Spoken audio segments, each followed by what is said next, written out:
राजस्थान के उप मुख्यमंत्री बने डॉक्टर प्रेमचंद बैरवा दूदू विधानसभा की मौजमाबाद पंचायत समिति के गांव श्रीनिवासपुरा के ही रहने वाले हैं। किसान परिवार में जन्मे प्रेमचंद बैरवा की प्रारंभिक शिक्षा मौजमाबाद के सरकारी स्कूल में हुई थी। प्रेमचंद बैरवा के पिता रामचंद बैरवा खेती किसानी करते थे और उन्होंने प्रेमचंद और उनके दो दूसरे बेटों को पढ़ाया लिखाया। प्रेमचंद बैरवा ने राजस्थान कॉलेज से बीए किया और एमए पीएचडी की पढ़ाई राजस्थान विश्वविद्यालय से ही की है।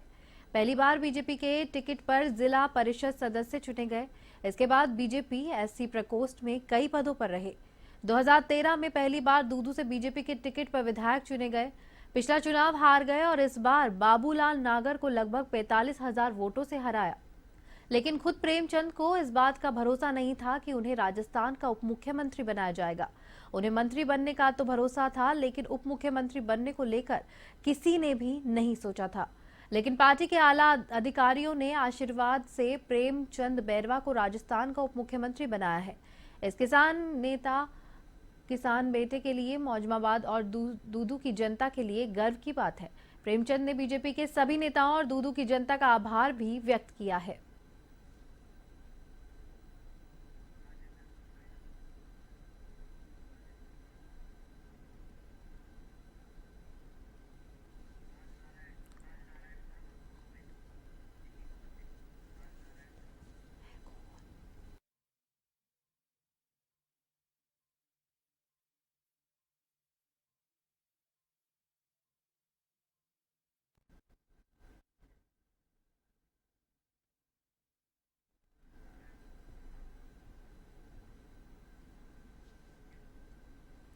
और इस खबर पर अधिक जानकारी देने के लिए हमारे साथ फोन लाइन पर जुड़ चुके हैं वरिष्ठ संवाददाता राजनारायण शर्मा जी। राजनारायण, जिस तरीके से देखिए चुनावों के रिजल्ट आए थे और अब मुख्यमंत्री उप मुख्यमंत्री का ऐलान हुआ है, काफी चौंकाने वाला हुआ है जहां पर ये नाम सामने आए, क्या कुछ कहना चाहेंगे आप? देखिए स्मृति, जिस तरह से राजस्थान में सिर पे ताज सजा है तीन नेताओं पे, चाहे मुख्यमंत्री हो Premchand Bairwa, deputy chief minister हो दिया कुमारी, उप मुख्यमंत्री हो, तो सबसे बड़ी बात है मोदी ने आगे 2024 का जो चुनाव है उसको देखते हुए फैसला किया। रही प्रेमचंद बैरवा जी की बात, प्रेमचंद बैरवा जी जो डिप्टी चीफ मिनिस्टर बनाए गए हैं वो एक दलित चेहरा जो है उसको देखते हुए बनाया गया। संघ से बहुत जुड़ाव उनका है। दूसरी बार वो विधायक बने हैं और भाजपा के यहाँ अब की बार 23 सीटें जो है वो जीत के भाजपा विधानसभा में पहुंची। एक 23 सीट जो है वो एससी की है। ऐसे में प्रेमचंद बैरवा को जो है डिप्टी चीफ मिनिस्टर बनाना लगभग तय था, क्योंकि एक एससी की सीट जो थी वो डिप्टी चीफ मिनिस्टर को दी गई है।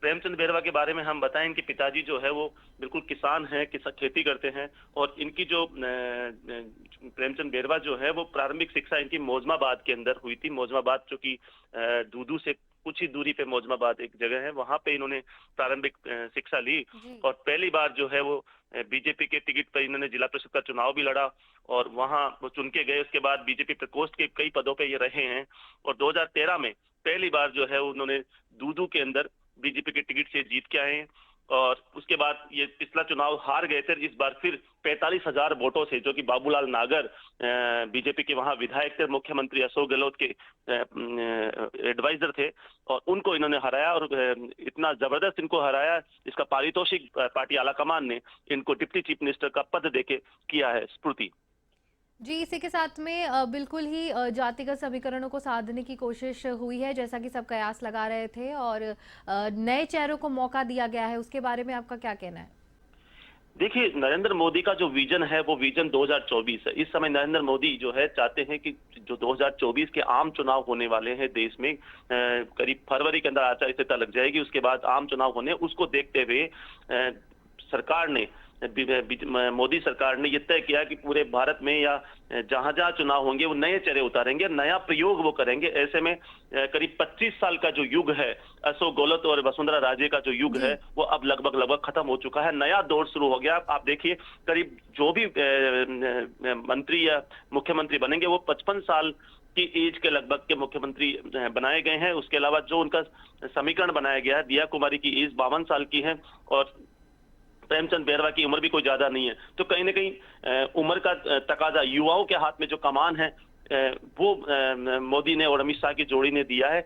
कोई सोच नहीं सकता कि राजस्थान के अंदर ऐसा भी आएगा कि मध्य प्रदेश और छत्तीसगढ़ के बाद एक नया चेहरा जिसको जी एक बार का विधायक होने का फल मिला है और उसको राजस्थान का ताज, राजस्थान के सूबे जी का ताज बिल्कुल उसको दिया बिल्कुल। गया है। ये बहुत बड़ी बात है। अब देखना ये है कि ये आगे कितना चल पाते हैं, कितना ये मैनेज कर पाते हैं, क्योंकि इनके सिर के ऊपर जो कांटों का ताज है वो बहुत बड़ा है। क्योंकि जिस तरह से वसुंधरा राजे, राजेंद्र राठौड़, सतीश पूनिया, ये बहुत बड़े बड़े नाम है, उनको कैसे मैनेज करके तालमेल बैठा के सरकार चलाते हैं। जी और उसके बाद तय होगा कि 2024 का जो चुनाव है वो किस तरह से बीजेपी लड़ती है। स्कूटी। जी, बहुत बहुत धन्यवाद आपका तमाम जानकारी हमसे साझा करने के लिए। प्रेमचंद बैरवा बने उप मुख्यमंत्री।